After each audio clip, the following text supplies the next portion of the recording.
जंग हर मसले का तो हल नहीं है। जंग लड़ ली अमेरिका, यकीनी तौर पे ये चाहेगा कि वो फातेह की सूरत में बाहर निकल के आए। ईरान यकीनन ये चाहेगा कि वो फातेह की सूरत में नजर आए, लेकिन अरब ममालिक नहीं चाहेंगे कि ईरान फातेह की सूरत में बाहर आए। सबसे बड़ा प्रॉब्लम यहाँ पे ये है। फिर जो बिलियंस ऑफ डॉलर की इन्वेस्टमेंट है, वो जब वहां से लॉस होगी, पाकिस्तान के प्रॉब्लम्स इतने ज्यादा बढ़ जाएंगे, महंगाई के साथ साथ जो जॉब लॉस होगी। 16 लाख लोग अभी यूएई में है इस वक्त, एमिरेट्स में, जो पाकिस्तानी काम कर रहे हैं जी। वहां पे जॉब लॉसेस जब होंगी तो पाकिस्तान के पास प्लान बी क्या है? कुछ भी नहीं।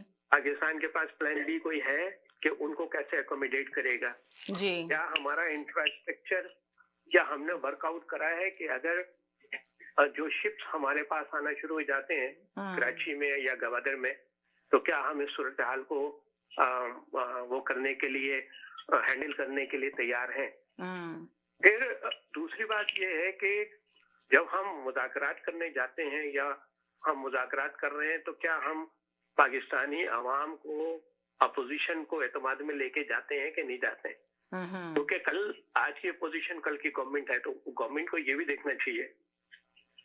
इस सूरत हाल में बहुत सारे लोग फायदा उठाने की भी कोशिश करेंगे, बहुत सारे लोग अपना जो है प्लान भी आगे बढ़ाने की कोशिश करेंगे, इंटरनल हवाले से भी और एक्सटर्नल हवाले से भी। हमारे साथ इंडिया भी लगा हुआ है और हमारे पास अफगानिस्तान से भी कोई इतने अच्छे ताल्लुकात नहीं है। सिर्फ हमारी सिचुएशन जो है वो बलूचिस्तान में भी इतनी अच्छी नहीं है।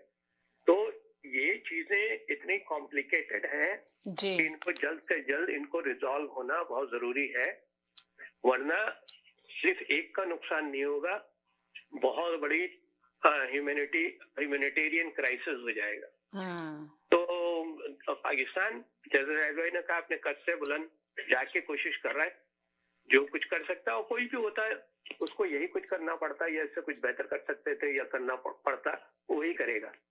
इसके अलावा कोई भी ऐसा मुल्क नहीं है जिसपे सब एतमाद करें, यानी कोई अरब ममालिक नेगोशिएशन नहीं कर सकता, कोई ईरान नहीं कर सकता, ले दे के पाकिस्तान रह जाता है।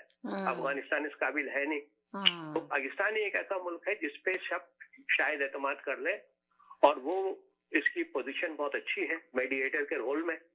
अगर ये यहाँ से सक्सेसफुल होके निकलते हैं समीना, तो पाकिस्तान का मुस्तकबिल बहुत रोशन है, पाकिस्तान का मुस्तकबिल बहुत ताबनाक है। जरूरत इस बात की है कि इस सिचुएशन को कैपिटलाइज करा जाए किसी भी मुल्क से। जैसे कि हम देख रहे हैं कि कर्जे के हवाले से बहुत सारे प्रोग्राम भी होते हैं यूट्यूब वगैरह पे जी। हम बहुत सारे लोग इसको इस तरह से भी पेश कर रहे हैं कि जैसे यूएई जो है वो हमारा दुश्मन है। मैं नहीं समझता हूँ कि यूएई के बारे में कुछ ऐसा तासुर भी दिया जाना चाहिए। यूएई हमारा हमसाया है, हमारे वक्त पे काम आया है, हमें कर्जे दिए हैं। अब सिचुएशन कुछ अगर खराब हो गई है और अपने कर्जे वो वापस मांग रहा है, तो हमें बहुत ही टैक्टफुली उसके साथ डील भी करना चाहिए, उसको शुक्रिया भी अदा करना चाहिए, और अगर हो सके तो उसके कर्जे भी वापस करने चाहिए। और अगर उनके कोई हमारे से नाराजगी है तो हमें कोशिश करनी चाहिए कि उसको हमें दूर करना है, बजाय इसके कि हम ऐसे सूरत हाल या कंट्रोवर्शन उनसे हम जो है पैदा करें। हम उनको अपना दुश्मन बनाए, ये कहना चाहूंगा, और बाकी लोग उनको ले लीजिए। जी सही कहा आपने कि तो आप ये क्या कहेंगे कि जो अभी तहरीक इंसाफ के बारे में भी बात हुई है थोड़ी सी, उसके बारे में भी रोशनी डाल दें।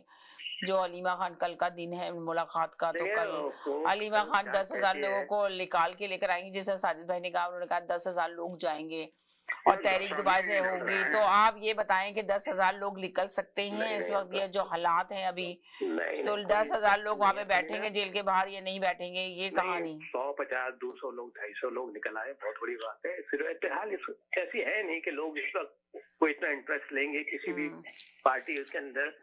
आप देख रहे हैं सूरत हाल क्या है। लोग, मैंने कहा ना, जो इंटरनली भी फायदा उठाने की कोशिश कर रहे हैं, अपना एजेंडा आगे बढ़ाने की कोशिश कर रहे हैं। फजल रहमान भी कुछ मुंह दिखाने की कोशिश कर रहे हैं। उधर से परवेज इलाही के बारे में भी कुछ अफवाहें आ रही हैं कि वो पीपल्स पार्टी के कैंप दोबारा ज्वाइन कर रहे हैं, उनके खानदान के अख्तलाफात दूर हो रहे हैं।